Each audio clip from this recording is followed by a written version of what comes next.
The British Isles are home to almost 40% of the world's grey seal population, and they're among the most charismatic and certainly the largest wild animals that you're likely to see here.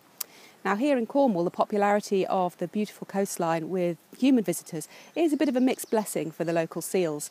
On the downside, it means the seals are subject to more disturbance, and during the critical 3-week period when the female seals come ashore to give birth to their pups and raise them on very rich milk, they're very susceptible to disturbance, and they're quite likely, unfortunately, to abandon their pup too soon if they feel that something's not quite right. However, on the plus side, the fact that people are visiting the area means that these abandoned pups are more likely to be spotted and reported. Here's what happens next. Well, we get calls from all manner of people. We get sort of quite a lot of the calls are obviously through the seal sanctuary, because people ring them because that's what they do. You know, we also get calls from our own head office, the RSPCA, the Coast Guards, the Wildlife Trust. So the calls come from quite a lot of different organisations. What basically happens is I take the call, and depending on where it is within the county, I'll mobilise somebody to it. It might just be up the road, in which case I'll go myself and one of the local guys. It might be up as far as Bude or down on the south coast somewhere, or Land's End, and we have sort of key personnel with equipment, so they will then sort of go to the scene, and I'll send other people on to help them, and then I will sort of go off myself, because I do a lot of the transport and transfers of the animals to let these other volunteers go back to work, so they haven't got to spend hours you know, being away from their jobs and so forth. So I normally sort of meet these guys somewhere in a lay-by, or perhaps I might have to go as far as the beach or something like that if they need a second opinion on the animal. And then we'll transfer it into the seal sanctuary, or we've got a little place of our own when we get full, or ultimately they'll go up to the RSPCA place at West Hatch near Taunton. I think some of the main things that we have to worry about here are entanglement. It's a really big issue. Entanglement in lost fishing gear. Seals play with stuff they find in the water, and they swim over it, under it, and the next thing you know is they've swum through it and they've got caught up in it.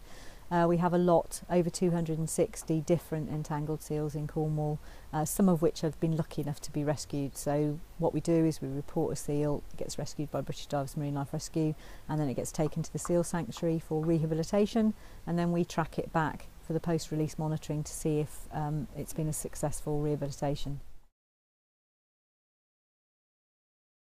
Some seals are trapped in very large bits of net that they trail around after them, and some of them are as small as the palm of my hand. I find those a bit more shocking, really, because if you know that if you pick up a small bit of looped gear off a beach, you could be saving a seal's life. The injuries that the seals have go from completely superficial to absolutely horrendous and hideous, where they've cut inches deep into their neck.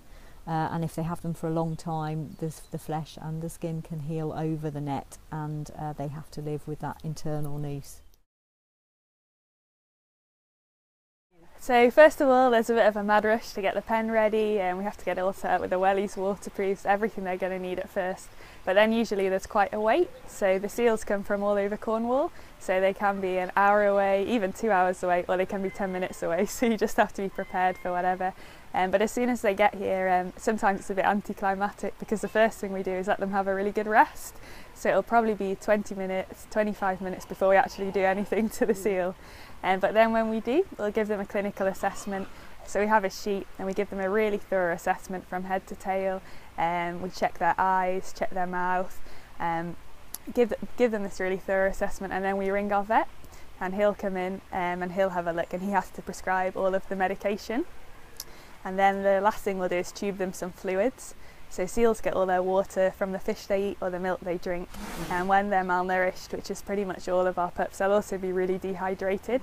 So for the first 24 hours they don't get any fish or any milk, they get zoo light, and we give that through a stomach tube just to stop the seals getting too attached to you, not necessarily for the older ones, but for the younger ones when it's going to be milk we don't bottle feed, and we've got to try and keep the seals as wild as possible.